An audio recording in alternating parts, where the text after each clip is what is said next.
600 Legehennen mit einer kleinen, aber feinen Direktvermarktung und sind seit letztem Jahr Lernort Bauernhof. Das alles seit 2013, wo wir als Existenzgründer in der Landwirtschaft gestartet sind. Als Existenzgründer war es uns ziemlich wichtig, uns noch ein weiteres Standbein aufzubauen. Wir haben ja eine Grüngutannahmestelle und das Milchvieh, aber uns war klar, dass wir eigentlich auch uns noch breiter aufstellen wollen und müssen. Ich selbst komme von einem selbstvermarktenden Betrieb und so sind wir dann im Januar letzten Jahr in die kleine, aber feine Direktvermarktung gestartet und haben uns von 120 auf knapp 720 Hühner gesteigert, jetzt in 1,5 Jahren. Hier in unserem kleinen Rund-um-die-Uhr-Hofladen verkaufen wir unsere hofeigenen Produkte sowie Produkte befreundeter Landwirte hier aus der Region. Regional ist uns dabei ganz wichtig und vor allem auch saisonal. Es kommt auch mal vor, dass was nicht da ist, weil es einfach aus ist. Ich denke, wenn man in die Direktvermarktung einsteigen will, muss man sich als Junglandwirt gut überlegen, was passt zu mir. Möchte ich einfach einen Automat aufstellen? Möchte ich den Kundenkontakt und wirklich einen Hofladen aufhaben, wo ich dann auch als Person hinten dran stehe? Welches Marketing möchte ich machen? Erstmal Mund-zu-Mund-Propaganda oder wirklich direkt Werbung machen? Facebook ist, denke ich, ganz, ganz wichtig. Zum einen als Werbung, aber finde ich persönlich auch als Öffentlichkeitsarbeit. Wir verkaufen ganze Rinder über Facebook, also das funktioniert sehr gut.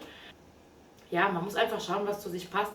Wenn man einen bestehenden Betrieb übernehmen möchte, ist es auf jeden Fall wichtig, sich mit den Zahlen vertraut zu machen und auch mit den Vorbesitzern redet oder den Abgebenden, dass man auch wirklich Einblick in die Zahlen bekommt. Aber ich denke, so sozioökonomische Beratung ist was total zu kurz kommt, weil es einfach so ist, jemand gibt sein Lebenswerk weiter. Die größten Probleme bei unserer Existenzgründung waren auf jeden Fall die Finanzierung, also jemanden zu finden oder eine Bank zu finden, die in so ein großes Projekt mit einsteigt. Und wir hätten einfach externe Berater gebraucht, die uns einfach noch besser unterstützen können. Wenn ich mir im Zusammenhang mit Existenzgründung in der Landwirtschaft was von Politikern oder von der Politik wünschen dürfte, dann wäre es ganz klar eine sinnvolle Förderung. Wir haben unser komplettes Projekt nicht gefördert bekommen, keinen Cent. Wir haben das Rentenbankdarlehen in Anspruch nehmen können, was auch eine Art Förderung darstellt. Aber da muss dringend was gemacht werden. Hätten wir einen neuen Stall auf die grüne Wiese gebaut, wären wir bis zu 25% verloren, bezuschusst worden.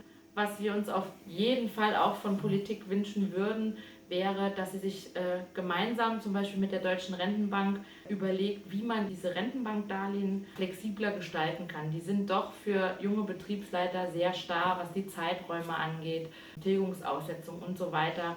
Da müsste man dringend dran. Wenn wir heute nochmal neu mit unserem Projekt starten würden, würde ich auf jeden Fall die Finanzierung anders angehen, auf jeden Fall länger finanzieren und ich würde, wenn wir bessere und mehr externe Berater hätten, wirklich auch das lebende und tote Inventar, wie zum Beispiel Vieh und Maschinen, noch besser begutachten lassen. Tja, wenn ich jemandem, der einen Betrieb gründen oder übernehmen möchte, was raten dürfte oder sollte, ist nach 5 Jahren vielleicht noch ein bisschen schwierig, aber ich würde auf jeden Fall sagen, dass man an sich glauben muss, dass man nicht sein Ziel aus den Augen verlieren darf. Unser Motto war immer, wer sein Ziel kennt, der findet einen Weg. Auch wir haben einmal einen Misserfolg gehabt und haben eine geplante Betriebsübernahme gehabt, die nicht funktioniert hat und waren dann schon kurz davor, das Ganze hinzuschmeißen. Man muss da einfach an sich glauben, man hat eine gute Ausbildung genossen und man muss auch vor allem vor Bankern und anderen Menschen, die in dieses Projekt investieren wollen, einfach sehr selbstbewusst agieren und zeigen, ich kann das, ich bin vom Fach, ich will das unbedingt. Und ich denke, gerade wenn man so ein Projekt angeht in der Landwirtschaft, dann ist das ein Stück weit auch ein Lebenstraum.